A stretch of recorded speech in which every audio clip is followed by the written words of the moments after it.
Hello friends, welcome to my YouTube channel the Reaction Hub. Hope आप सभी ठीक होंगे।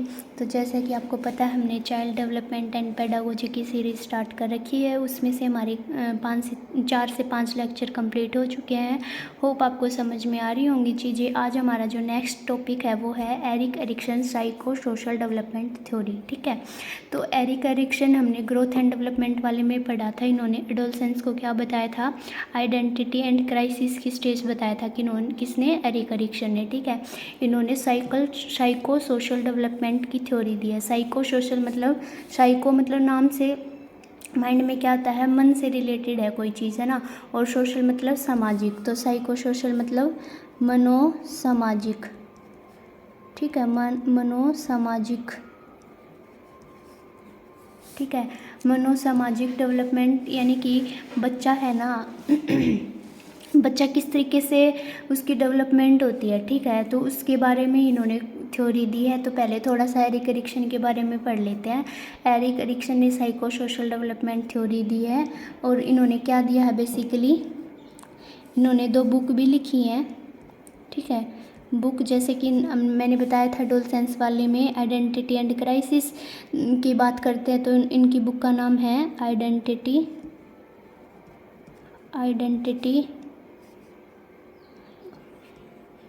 Youth and crisis.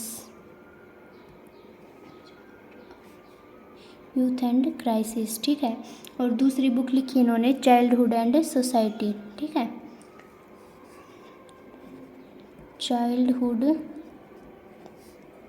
And society.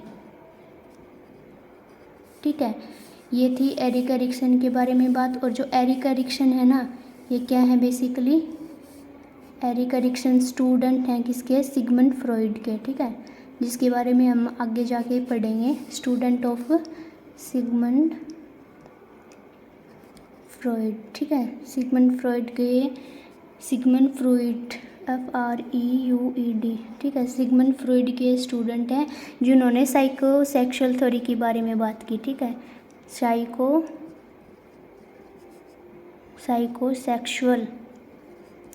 जिन्होंने psycho sexual theory के बारे में बात करी।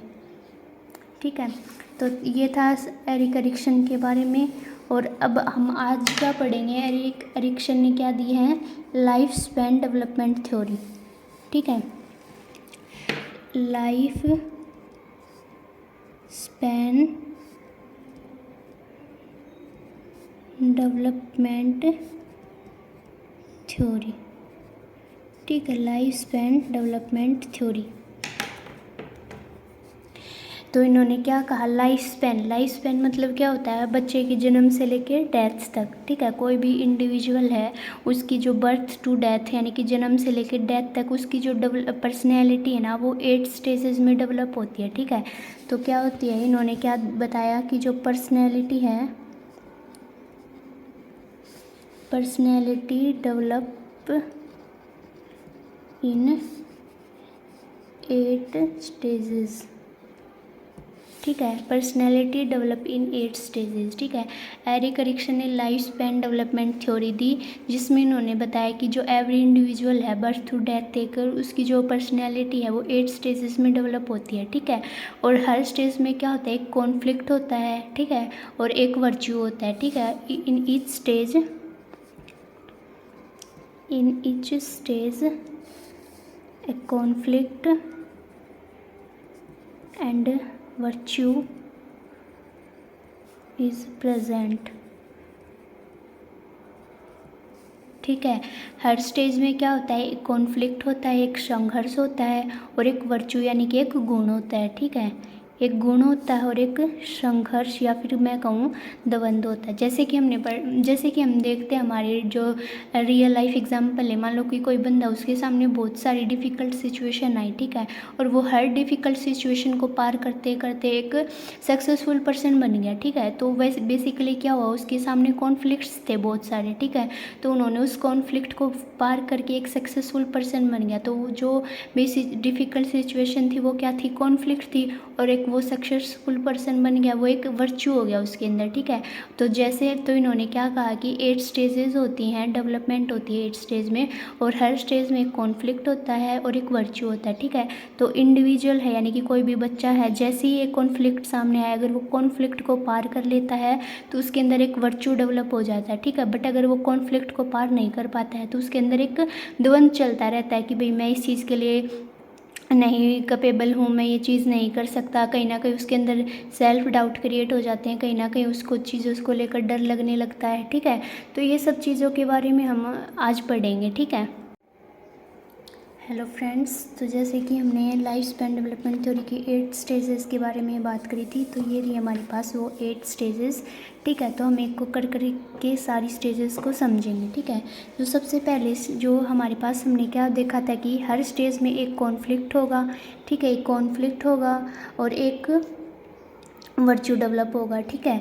तो जैसे कि सबसे पहली स्टेज हमारे पास इन्फेंसी की स्टेज होती है। इन्फेंसी हमारा शैशवावस्था होती है, ठीक है, जब बच्चा 0 से लेके 2 ईयर्स तक का होता है।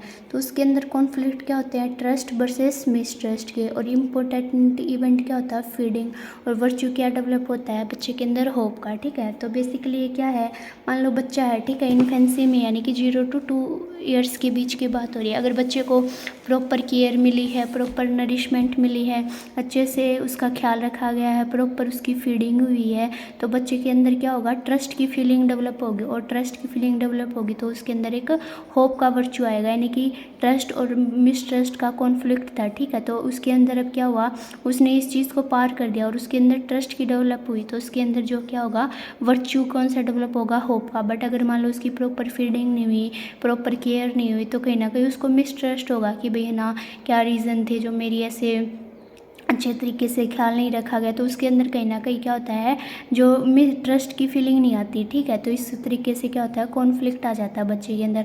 और अगर पहली स्टेज में कॉन्फ्लिक्ट आ गया तो अगली स्टेज में भी क्या होता है, वो उसको इफेक्ट करता है, ठीक है। Second stage is early childhood, ठीक है। अर्ली चाइल्डहुड को हम टोडलर स्टेज भी बोलते हैं, ठीक है। ये क्या होती है, 2 से 3 साल की स्टेज होती है। तो इसके अंदर बच्चे क्या होता है, बेसिकली टॉयलेट ट्रेनिंग इसमें होती है। टॉयलेट ट्रेनिंग मतलब कि बच्चे के अंदर कौन से कॉन्फ्लिक्ट होते हैं, या तो ऑटोनोमी वर्सेस डाउट या सेम, ठीक है। बच्चे आपने देखे होंगे जब बिल्कुल छोटा बच्चा होता है ना, तो उसको अपने पेरेंट्स की हेल्प की ज़रूरत होती है, ठीक है। मतलब पेरेंट्स ही उसकी मतलब टॉयलेट करवाना, खाना खिलाना, सब कुछ चीज़ें करते हैं। पर जैसे बच्चा थोड़ा 2 से 3 साल का हो गया तो हर चीज़ वो खुद से करने की कोशिश करता है। जैसे कि खाना खा रहा है तो वो क्या करता है, चम्मच अपने हाथ में ले लेता है और खुद से खाने की कोशिश करता है, ठीक है। ऐसे एक टॉयलेट ट्रेनिंग है, तो बच्चा कहता है कि भाई मैं खुद से टॉयलेट करूँगा, यानी कि वो अपनी फिज़िकल जो पार्ट्स हैं उनको क्या करता है, यूज़ करना स्टार्ट कर देता है, ठीक है।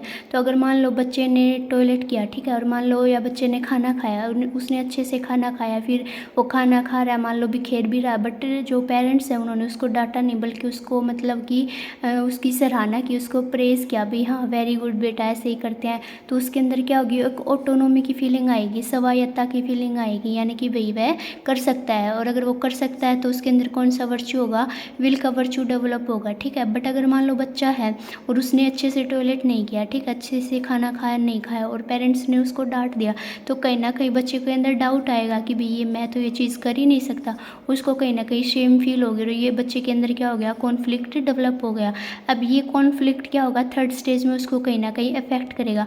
बट अगर बच्चे के अंदर ट्रस्ट है, ठीक है, बच्चे के अंदर भी ट्रस्ट है, उसको अच्छे से ट्रस्ट की फीलिंग, यानी कि उसके अंदर होप भी है, उसके अंदर ऑटोनोमी कॉन्फ्लिक्ट उसने पार कर दिया, यानी उसके अंदर कहीं ना कहीं विल है, इच्छा शक्ति है, तो थर्ड स्टेज में उसके अंदर कहीं ना कहीं उस चीज़ को क्या करेंगे, एक पॉजिटिव तरीके से अफेक्ट करेंगे, ठीक है। अब थर्ड स्टेज हमारे पास है प्री स्कूल।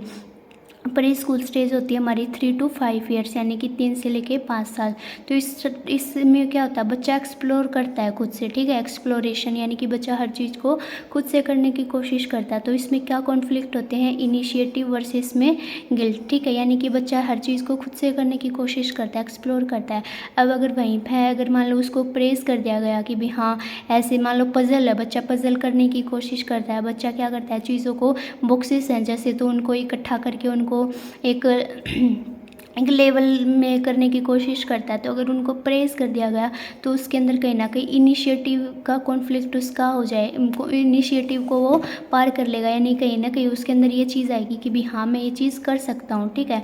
और अगर कहीं न कहीं उसके अंदर ये चीज़ आएगी तो उसके अंदर कौन-सा वर्च्यू डेवलप होगा, पर्पज़ का, यानी कि उद्देश्य का डेवलप होगा, यानी कि हाँ, मैं ये चीज़ कर सकता हूँ, ठीक है। बट अगर वहीं पे अगर बच्चे को डाँट दिया जाए, ठीक है, उसको मतलब उसको डाँट दिया जाए, उसको इंसल्ट कर दी जाए, उसको किसी न किसी तरीके से मतलब उसको आप उसको अच्छा फ़ील नहीं हुआ, मान लो आपने उसको डाँट दिया, ठीक है, आपने उसको प्रेज़ नहीं किया, तो कहीं न कहीं उसके अंदर गिल्ट की फीलिंग आएगी, ठीक है, कि भई हाँ, मैं इस चीज़ को करने में एबल नहीं हूँ, ठीक है। फिर 4th स्टेज आती है हमारी स्कूल एज, जो कि है 6 to 11 ईयर्स। 6 to 11 ईयर्स में बेसिकली क्या है, अब बच्चा स्कूल में गया, ठीक है। अब स्कूल में क्या होता है, कंपैरिजन स्टार्ट होता है, मतलब बच्चा कंपेयर करता है, मान लो इसको गुड दे दिया, मेरे को गुड दिया नहीं, इसकी राइटिंग अच्छी है, मेरी राइटिंग अच्छी नहीं है, मैम ने इसको डांटा नहीं, मेरे को डांट दिया। तो इस तरीके से क्या होता है, बच्चे अपने आप भी क्या करने लगता है, कंपैरिजन करने लगता है, ठीक है। और मान लो वहीं पे अगर टीचर ने उसको डांट दिया टीचर ने उसको डांट दिया तो उसके अंदर इन्फीरियरिटी की फीलिंग आ जाएगी, यानी कि हीनता आ जाएगी, हीन भावना आ जाएगी उसके अंदर, ठीक है।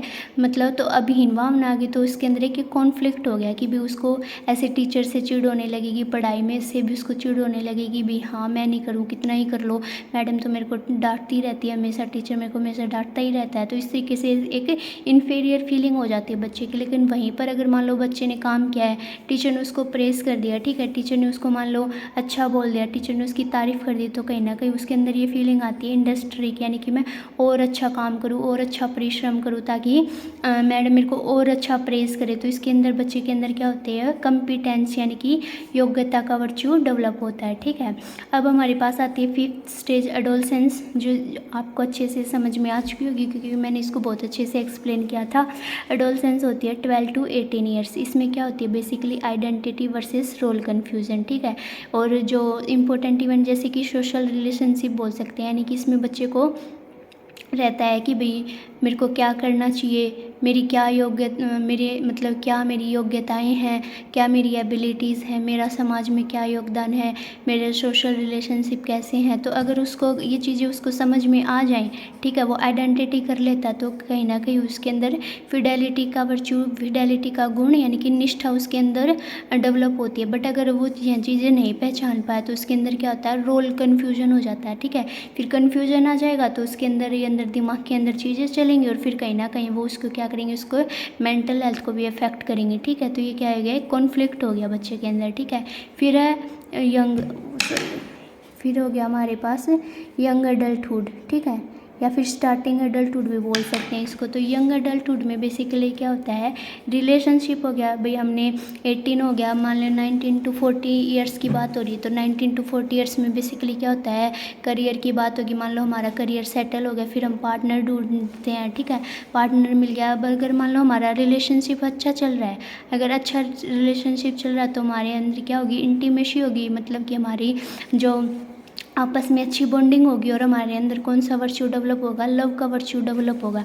लेकिन अगर वहीं पे मान लो रिलेशनशिप अच्छा नहीं चला, मान लो डिवोर्स हो जाए या लड़ाई झगड़े हो, तो आइसोलेशन की फीलिंग आएगी, तो ये क्या हो जाएगा, कॉन्फ्लिक्ट हो जाएगा। और मान लो आइसोलेशन आ गया तो फिर वो क्या करेगा, अलग रहने की कोशिश करेगा, ना ही वो कुछ काम करेगा, ना ही वो अपनी समाज में भागीदारी दिखाएगा, ठीक है।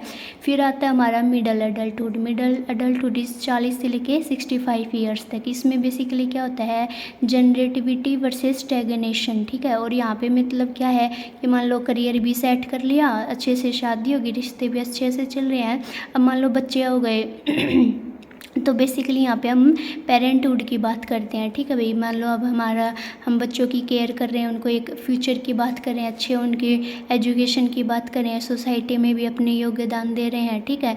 तो इन सब चीज़ों की बात होती है, यानी कि जनरेटिविटी की बात हो रही है। जनरेटिविटी मतलब जननात्मकता, ठीक है। वहीं पे अगर मान लो कि अगर हमारा रिलेशनशिप अच्छा नहीं था, ठीक है, आइसोलेशन की फीलिंग आ गई थी, आइसोलेशन की फीलिंग आएगी तो क्या करेंगे, स्टैग्नेशन, यानी कि हम एक जगह पर स्थिर हो जाएंगे, ना तो हम कोई काम करते हैं, फिर ना कोई अपने समाज में भागीदारी दिखाते हैं, ठीक है। तो कहीं ना कहीं ये कॉन्फ्लिक्ट पैदा हो जाएगा, ठीक है। और अगर मान लो जनरेटिविटी है तो हमारे अंदर क्या होगा, केयर का वर्च्यू डेवलप होगा, ठीक है। हम बच्चों की केयर करते हैं, सोसाइटी में अपना योगदान दिखाते हैं, समाज के लिए कुछ करने की कोशिश करते हैं, तो एक केयर का वर्च्यू डेवलप होता है हमारे अंदर, ठीक है। वहीं पे अब हमारे पास 8th है मैच्योरिटी, यानी कि 65 टू डेथ तक, ठीक है।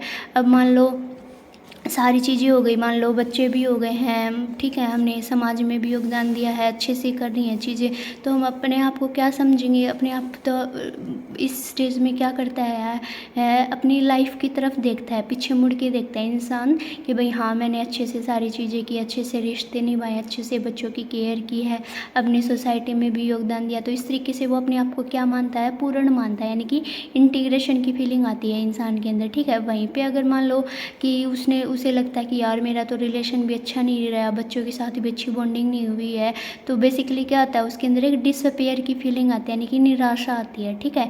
तो अगर इंटीग्रेशन है या पूर्णता की फीलिंग है तो विजडम, ठीक है, विजडम यानी कि एक आशा, एक मतलब अच्छी चीज़ आशा की, ठीक है, एक उम्मीद, मतलब इस तरीके की क्या होती है वर्च्यू डेवलप होता है, ठीक है। तो ये हमारे पास 8 स्टेजेस थी जो एरिक एरिक्सन ने दी थी। एरिक एरिक्सन ने कहा कि जो 8 स्टेजेस हैं उसमें क्या होती है, बच्चे की डेवलपमेंट होती है, हर स्टेज में कॉन्फ्लिक्ट होता है, एक वर्च्यू होता है, ठीक है। मान लो कि बच्चे के अंदर ट्रस्ट है तो होप का वर्च्यू डेवलप होगा, ऑटोनॉमी है तो विल डेवलप होगी, इनिशिएटिव है तो पर्पस होगा, इंडस्ट्री है तो कॉम्पिटेंस होगा, आइडेंटिटी है तो फिडेलिटी होगी, इंटीमेसी है तो लव की वर्च्यू डेवलप होगा, जनरेटिविटी है तो केयर होगी, और इंटीग्रेशन है तो विजडम होगा, ठीक है। यानी कि हर स्टेज दूसरी स्टेज को क्या करेगी, अफेक्ट करेगी।